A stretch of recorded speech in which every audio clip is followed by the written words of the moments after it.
Cuba. ¿Por qué y cómo? Introducción. George W. Bush, cuando era presidente, dijo en uno de sus discursos: "Nosotros hacemos la historia, ustedes solo pueden comentarla", dejando bien claro que los regresivos dirigían el destino del mundo y ellos nos mantenían entretenidos a nosotros, por lo que solo éramos puros títeres para hablar, criticar y opinar. Nosotros no fuimos creados por los genetistas regulares de la Federación Galáctica de la Luz, sino que se les otorgó un permiso excepcional a unos humanoides reptilianos que lo solicitaron, los cuales, por conveniencias propias para su planeta y condiciones muy singulares en nuestro planeta y la galaxia, aprovecharon las circunstancias para aprovecharse de la situación y diseñarnos con las debilidades correspondientes para poder ser engañados, dentro de un sistema manipulado para esclavizarnos. Esta esclavización viene desde alrededor de 500.000 años, la cual se ha ido mejorando y sofisticando de acuerdo a la evolución de la humanidad para que la civilización respondiera siempre a sus intereses. Estas estructuras de poder operaban dentro de una sociedad de castas, en la cual la cúspide tenía como cabeza visible para los humanos a la realeza híbrida y a los gobiernos que estaban compuestos por sus secuaces, sosteniendo detrás a esferas de poder invisibles para la humanidad. Esto generó una facción en la que no aceptaban ser controlados por los gobiernos, creando un grupo que los mismos gobiernos bautizaron como la mafia. Y representan otro bando con la necesidad de poder para vivir como reyes sin convertirse en parte de los gobiernos.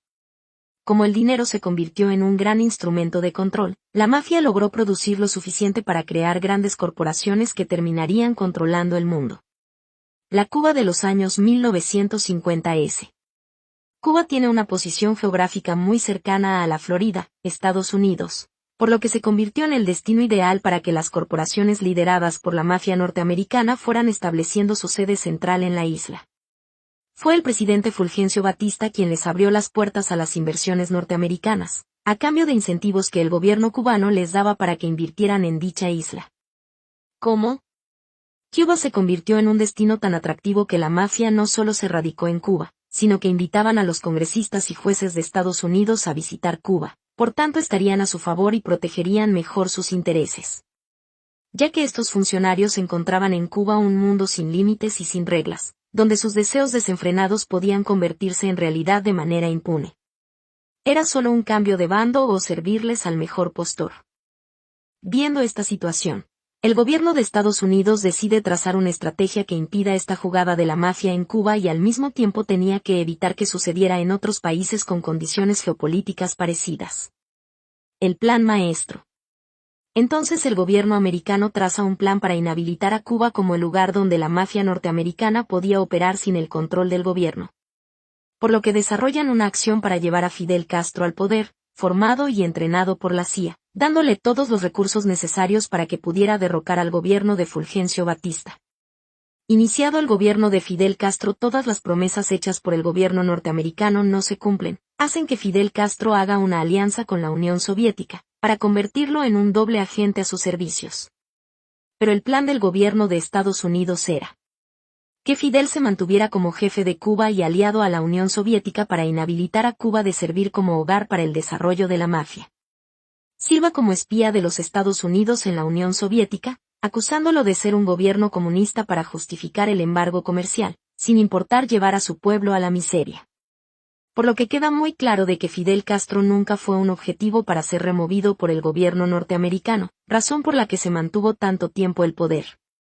Estas acciones hacen que la mafia americana apoye un candidato que no responda a los intereses de la élite regresiva y así se convierte John F. Kennedy en presidente de Estados Unidos. Llevando los regresivos a JFK a autorizar el fallido proyecto paramilitar conocido como Bahía de Cochinos, para con su fracaso intentar manipular su gobierno, ya que Fidel Castro había sido informado de todos los detalles.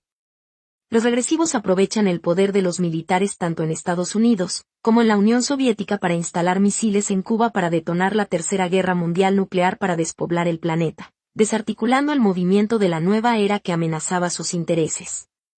Como no pudieron ejecutar la Tercera Guerra Mundial nuclear, ejecutaron su plan B de asesinar a JFK, para llevar a su juventud a guerras sin sentido y así introducir la droga en los traumatizados soldados que podían sobrevivir a las mismas. Este audio fue extraído del libro La verdad es revelada, escrito por Rafael Cruz, el Arcángel Rafael. Síguenos en nuestro sitio web, laverdadesrevelada.net.